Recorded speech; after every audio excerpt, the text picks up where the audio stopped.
Graças a Deus por mais essa rica oportunidade que o Senhor tem nos dado para nós falar do amor de Cristo nessa noite.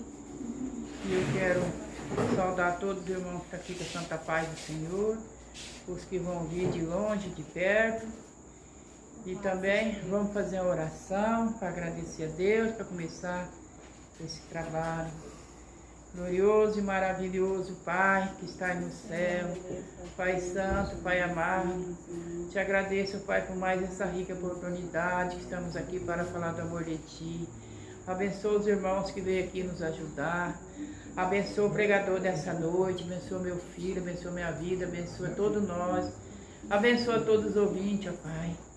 Fala, Pai, com alma nessa noite, ó Pai, através da Tua palavra, com cura divina, com libertação, Pai. Em nome de Jesus, ó Pai, nós te pedimos e te agradecemos. Amém, Jesus. Glória a Deus. Vamos louvar a Deus no hino da harpa cristã e vamos chegar mais perto ao Senhor. Número 187.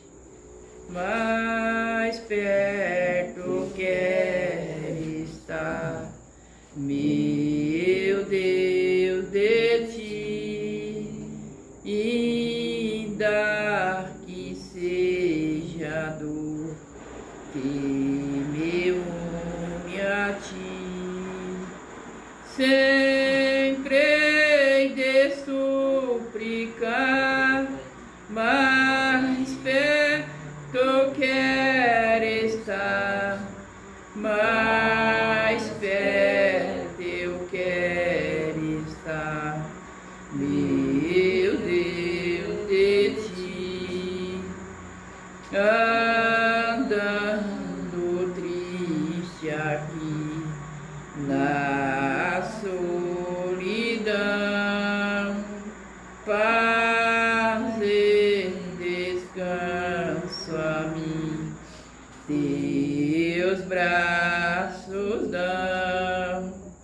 Nas trevas vou sonhar, mas perto eu quero estar, mais perto eu quero estar, meu Deus, de Ti, minha alma cantará a Ti, Senhor, em Betel alçará padrão de amor.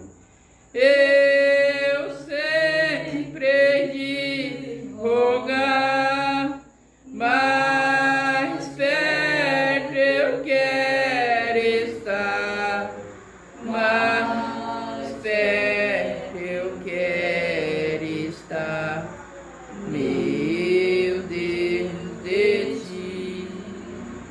E quando Cristo enfim me vier chamar no céu com serafim, irei morar.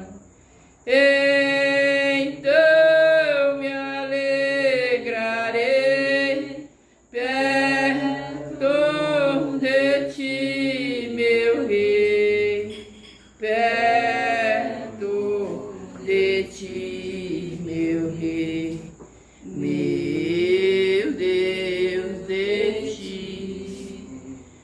Vamos chegar mais perto do Senhor, porque está chegando a hora do Senhor me buscar, um povo preparado para subir com Ele, para morar lá na glória. Eu quero mandar meu abraço lá para o pastor Sérgio, do Rio Verde, que Deus abençoe ele, a vida dele, a família dele, que sempre nos assiste. O pastor Silvio também, que Deus abençoe. A irmã Inês, ali da B4, que sempre nos assiste, Deus abençoe a vida dela, o esposo dela, Vicente, a família. Também eu quero mandar meu abraço lá para o pastor Missia, um grande homem de Deus. Deus te abençoe a tua vida, a vida dos obreiros todos. Que Deus venha proteger cada um. Em nome de Jesus. E todos de longe e de perto que nos assiste, que vai assistir. Que Deus abençoe. Quero dar a oportunidade para esse irmão, para ele falar uma palavra aqui para o seu irmão. Que Deus abençoe esse casal que está nos ajudando aqui todas as quinta-feiras. Pode falar. Glória a Deus, Senhor. Eu saúdo a todos com a paz do Senhor Jesus Cristo, amém? Amém, Jesus. Queridos, eu fico maravilhado da maneira que Deus trabalha, a maneira que Deus age.